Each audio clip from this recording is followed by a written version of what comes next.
Diqqat qilib turinglar, kitob o'qiydigan, dars o'qiydigan ukalar. Hasan Basriydan so'rashdi. Ey Abu Said, men Qur'on halqasida o'tiraman. Odamlarga Qur'ondan dars beraman. Shu vaqtda onam kechki ovqatni yemasdan meni kutib uyda o'tiradi. Shunday qilish men uchun halol bo'ladimi? Onam ovqat yemasdan meni kutib o'tirishi halol bo'ladimi?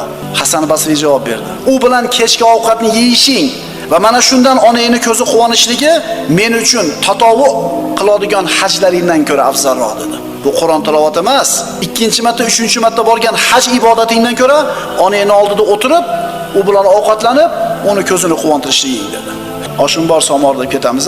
Birodarlar, o'sha ulfatlar ham topiladi. O'sha osh ham, dimlab ham, go'sh ham topiladi. Ammo ota-ona topilmaydi. Buni yo'qotganlar bilan. Usmon roziyallohu anhu davrida narx-navolar ko'tarildi. Bitta xurmo daraxtini narxi 1000 dirhamga yetdi. Bitta xurmo daraxti 1000 dirhamga yetdi. Usoma ismli sahoba. Uni onasi jummor yeyishni xohladi. Jummor bu ana shu xurmo daraxtini qalbi deyilar ekan, kesib olinar ekan. Bitta daraxt 1000 dirham turadi. O'g'lim, jummor yegim keldi-da dedi. Bu sahobiy yigitning uyida bir dona xurmo daraxti bor edi.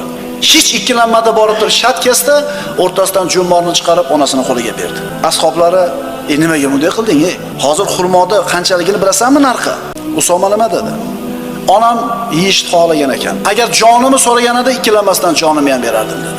Birodarlar, onasini, otasini duosini olib qolganlar hech qachon hayotda kam bo'lmagan va kam bo'lmaydi. Va ota-onasini norozi qilib qolib ketganlar hech qachon 1-2 bo'lmaydi. Xotirjam bo'linglar. Bugun zo'rdir. Bugun ishlar yaxshi bo'layotgandir. Bugun tani sog'dir. Bugun hurmati joyidadir. Ammo oq bo'ldimi? Qarab turing. Chunki aytdik, gunohlar bor, oxiratga qoladi faqat jazosi.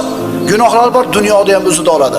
Shundan bittasi ota-onasiga oq bo'lishlik. Ota-onasi o'tib ketganlar, ota-onasini suratini ko'rib yig'laydiganlar, ota-onasini sog'inganlar, xizmatini zo'r qilishga ulgurmagan birodarlar, agar qaytib kelganda nimalarni muhayyo qilib berardinglar?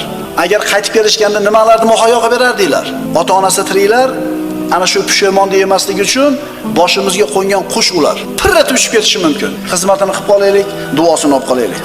G'animat bilaylik. Onasi bilan yashaydiganlar, kunora ayolingizga, o'g'lingiz yoki qizingizga bir narsani ko'tarib kirasiz. Albatta onangiz buni ko'rib turib xursand bo'ladi, oilasiga olib kelyapti deb. Lekin sizdan bir ozgina e'tiborni xohlaydi. Falon pulli narsa bo'lish shart emas. Bitta paypoq kim otasini o'ldiradi deb qo'yadi. Sizga aytmaydi, ukangizga aytadi, akangizga aytadi. Xitoyga borasizlar, Turkiyaga borasizlar, hajga borasizlar, Germaniyaga borasizlar, Koreyaga borasizlar, borganda spiska bilan padarka olishni boshlaysiz. Onangiz bilan otangizdan boshlang. Chunki 5 yil qoldimi, 10 yil qoldimi Alloh biladi. Xotinga, o'g'ilga, qizga bir narsa ko'tarishdan avval ota-onaga mo'chontakka solib qo'ying bir narsani. Chunki g'animat. Chunki g'animat. Bir aylanib kelaylik deb, enani qoldirib qo'yib, ota-ona qoldirib qo'yib chiqib ketaveradi o'g'il bola, xotinini bolalarini olib. Xursand bo'ladi ota-ona, bola-chaqasi yaxshi qarayapti deb, lekin ozgina e'tiborni xohlaydi. Boradimi, yo'qdimi so'rab qo'yaveraylik. Dada, oyi, borasizmi? Men ketyapmiz, yuring. Chiqib ketayotganda emas, darvozani yopib qolayotganda emas. Kelib bormoqchi bo'lgan paytingizda, rejalashtirayotganingizda, menga bormoqchimiz, vaqtingiz bormi? Toqatingiz bormi? Xohlaysizmi borishni?